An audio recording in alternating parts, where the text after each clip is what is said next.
가장 바른 교육이 가장 빠른 교육이다. 안녕하세요, 콩나물쌤입니다. 수학 공부를 할 때 아이의 수준에 맞는 교재 고르는 것 매우 중요합니다.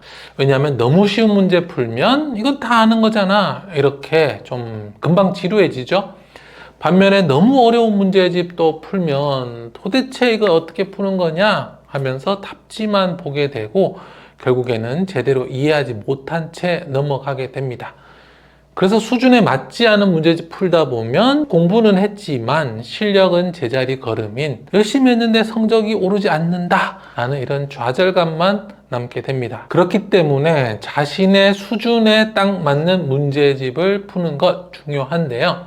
자신의 수준에 맞는 문제집을 고르면 적당히 어려워서 도전 욕구도 키우면서 수학 실력도 크게 높일 수 있습니다. 그런데 여기서 한 가지 문제가 있습니다. 우리 아이 수준에 맞는 문제집이 뭔지 모르겠어. 어떤 문제집을 어떻게 시켜야 할까 고민할 수 있는데요. 오늘은 아이 수준별로 시켜야 하는 수학 문제집 말씀드려 보겠습니다. 우선 수학을 아주 못하는 최하위권 아이들이다. 네, 최하위권이라고 하면 학교 수학 시험에서 50점 이렇게 밑으로 맞는 아이들입니다. 가끔 50점 넘을 때도 있겠지만 전반적으로 50점 아래라고 보시면 되고요.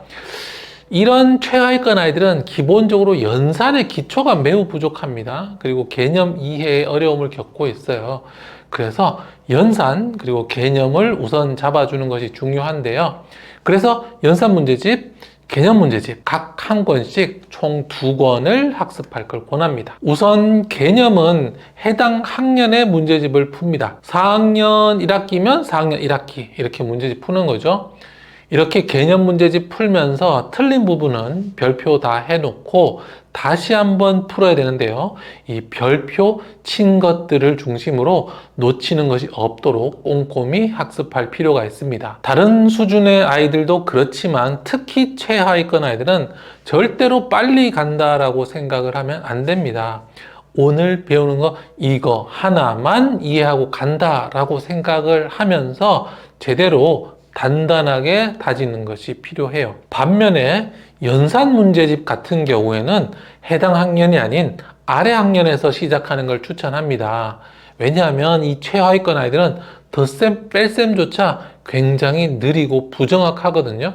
그래서 덧셈, 뺄셈 느리고 부정확하다라고 한다면 초등 2학년 연산 문제집부터 시작하는 걸 추천합니다. 아이가 사실 몇 학년이든지 상관없어요. 초등 6학년인데도 덧셈 뺄셈 느리다 그러면 초등 2학년, 많으면 초등 3학년에서 시작하는 게 좋아요. 최하위권 아이들은 받아올림, 받아내림 같은 것도 약한 경우가 많거든요. 그래서 여기서부터 차근차근 다지면서 올라가야 합니다. 최하위권은 수학에 대한 두려움이 굉장히 많거든요. 그래서 아주 아래에서 시작해서 좀 쉽다고 느낄 수 있는 경험이 필요해요. 그리고 연산은 또 하면 할수록 속도가 붙기 때문에 좀 꾸준히만 하면 굉장히 긴 시간 걸리지 않고 아래에서 해도 충분히 따라올 수 있습니다. 최하위권에게 맞는 교재를 추천하자면 연산 문제집 같은 경우는 기적의 계산법 그리고 개념센 추천드리고요. 다음은 이제 하위권입니다. 하위권은 학교 단원 평가로 보자면 약 50점에서 70점 정도 아이들 볼 수 있는데요. 50점 밑으로도 잘 안 가고 70점 위로도 잘 안 간다라고 하면 되게 하위권이다 라고 볼 수 있습니다. 물론 한두 번 이렇게 맞는 게 아니라 전반적으로 그 사이에 늘 있다라고 하면 하위권이라고 볼 수 있는데요.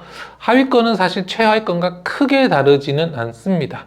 다만 최하위권은 대부분 수학뿐만이 아니라 전체적인 학습 능력이 굉장히 부진하거든요. 그래서 전 과목 부진인 경우가 좀 많아요. 그런데 하위권에는 수학만 어려워하는 아이들이 의외로 많습니다. 하위권 아이들은 최하위권과 비슷하게 연산이 여전히 부족하고 개념 이해를 하기는 하는데 조금 부실하죠. 그리고 실제 문제 풀이가 좀 많이 약한 편인데요. 그래서 이런 아이들에게는 연산 한 권 그리고 유형 문제집 한 권 이렇게 추천드립니다. 연산 문제집은 대략 1년 혹은 길게는 2년 정도 아래 학년으로 내려가 풀도록 합니다. 그러니까 4학년이면 한 3학년이나 2학년, 5학년이면 한 3, 4학년 이렇게 풀라는 거죠. 하위권 아이들이 연산 문제집 풀 때는 그날 처음 배우는 문제 2개에서 3문제 정도는 꼭 부모님이 함께 지켜보시는 게 좋습니다. 부족한 부분, 잘 모르는 부분, 어려운 부분들 이렇게 수정해 가면서 함께 풀어 보셔야 하거든요. 기본 교재 경우에는 최하위권이 푸는 이런 개념서보다는 조금 더 유형 문제가 포함되어 있는 기본서 푸는 걸 추천드립니다. 개념 하나가 어떤 식으로 좀 유형이 되는지 많이 접해 봐야 하거든요.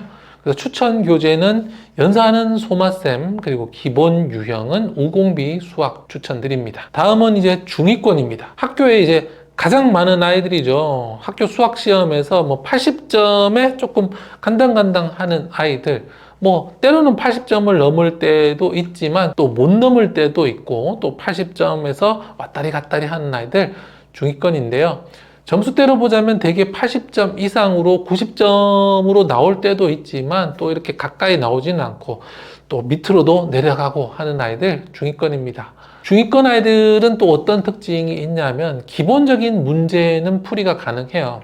시험지 앞쪽에 있는 단순 문제들은 좀 푸는데 조금 꼬였다, 그리고 문장제 문제다, 그리고 좀 응용이 있다 라고 하면 갑자기 길을 잃고 좀 어려움을 겪는 것들이 중위권 특징입니다. 게다가 연산도 아주 충분하지는 않거든요. 또 실수가 좀 나오는 것이 중위권 아이들인데요.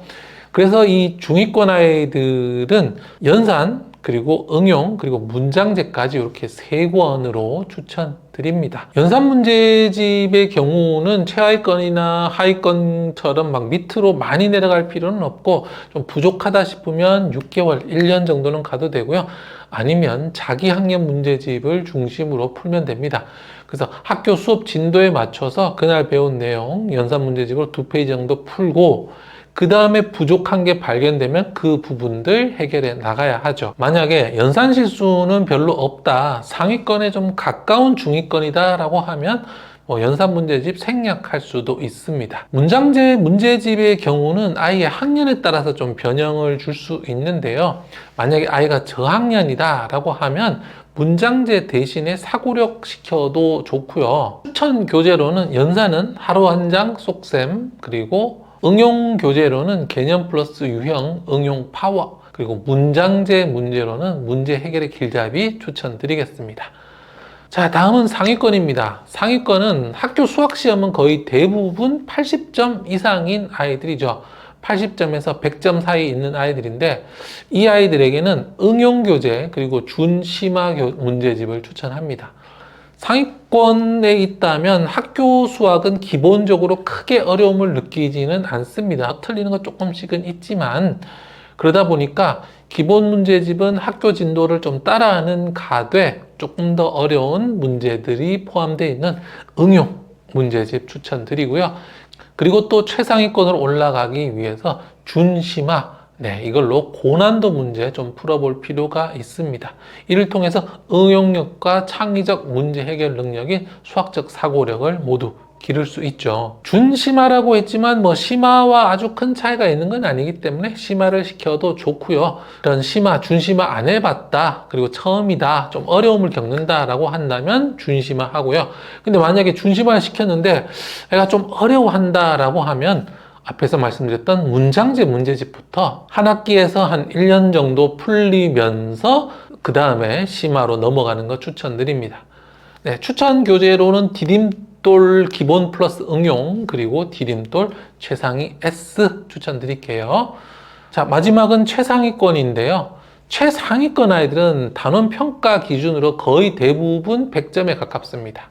이제 100점을 맞거나 아니면 1개, 많이 틀리면 2개까지 틀리는 아이들, 기본적으로 100점 맞기를 예상되는 아이들, 수학에 상당히 자신감 가진 아이들, 최상위권이죠. 이 아이들은 수학 전반적으로 충분한 능력을 갖고 있기에 조금 더 어려운 고난도 문제에 도전하는 게 중요한데요.